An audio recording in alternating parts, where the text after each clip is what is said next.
नमस्कार। आज हम करने वाले हैं आनुवंशिकता में वातावरण के प्रभाव से संबंधित क्वेश्चन को। तो चलिए वीडियो को स्टार्ट करते हैं और आज का क्वेश्चन शुरू करते हैं। तो पहला क्वेश्चन है, आनुवंशिक तथा वातावरण परस्पर है। तो इसमें ऑप्शन दिया गया है निर्भर, दूसरा है पूरक और तीसरा है सहयोग। तो इसमें जो आंसर सही होगा वो है चौथा, यानी कि ये सभी हो गए, निर्भर भी होगा, पूरक भी होगा और सहयोग भी होगा। ठीक है, इसके बाद हम नेक्स्ट देखते हैं। अगला है दूसरा क्वेश्चन। दूसरा है कि निम्नलिखित में से किस प्रकार के विकास पर आनुवंशिक एवं वातावरण का प्रभाव पड़ता है।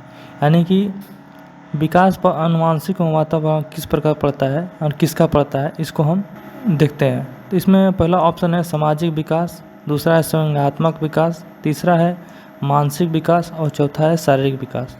तो इसमें जो आनुवंशिक एवं वातावरण का प्रभाव पड़ता है ये इनमें से चारों हैं, यानी कि ये सभी इसका राइट आंसर होगा। सामाजिक भी प्रभाव पड़ता है, संज्ञानात्मक विकास का भी प्रभाव पड़ता है, मानसिक विकास का भी प्रभाव पड़ता है और शारीरिक विकास का भी प्रभाव पड़ता है।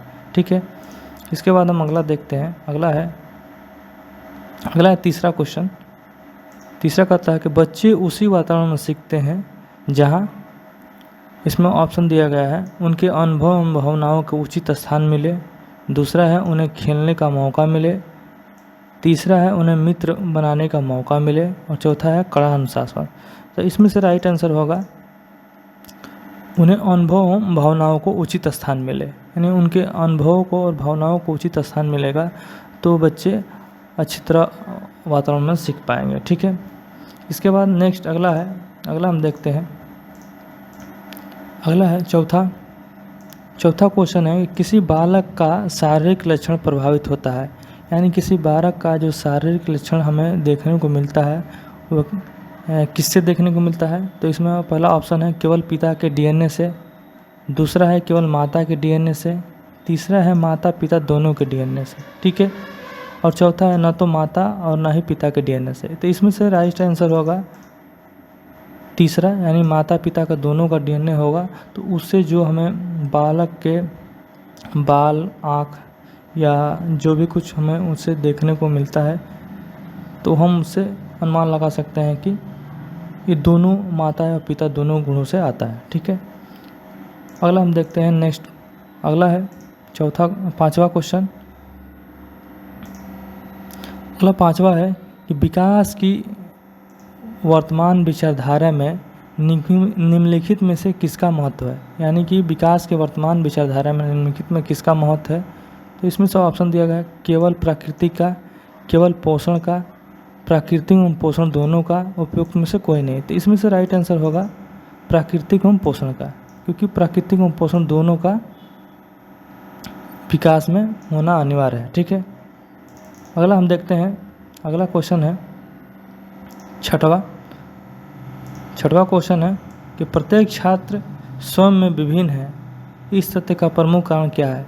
यानी प्रत्येक छात्र अलग अलग भिन्न होते हैं, तो इसका प्रमुख कारण क्या है। तो इसमें पहला ऑप्शन है भौतिक वातावरण, दूसरा है सामाजिक वातावरण, तीसरा है वंशानुक्रम। तो इसमें से राइट आंसर होगा, इनमें से राइट आंसर होगा ये सब है।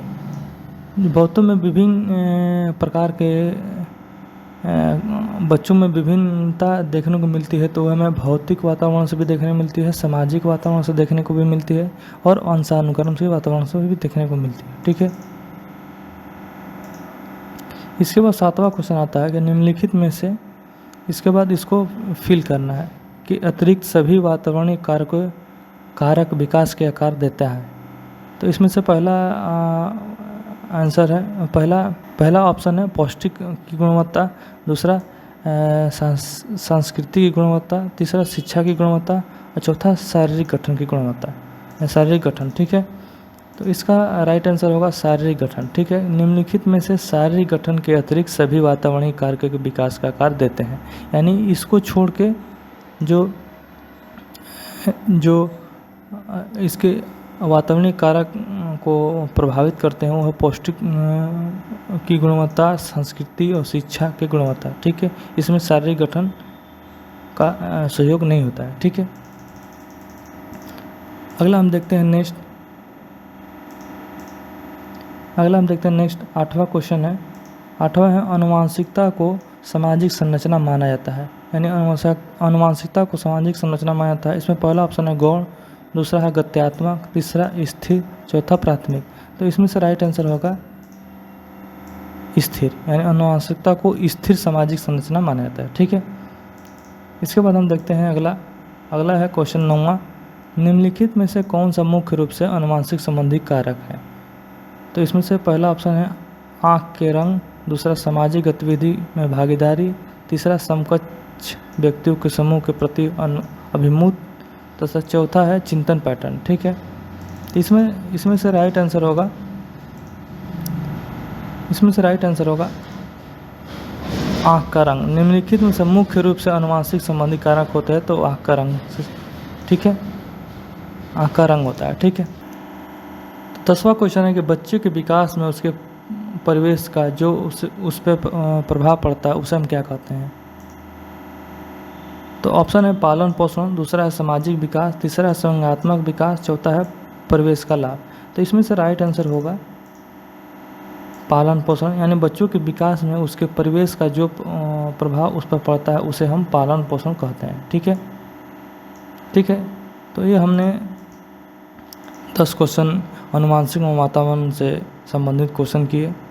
अगला हम चैप्टर पढ़ेंगे सामाजिक प्रक्रिया, तो इसको हम अच्छी तरीके से समझेंगे सामाजिक प्रक्रिया क्या होती है। तब तक के लिए धन्यवाद, नमस्कार।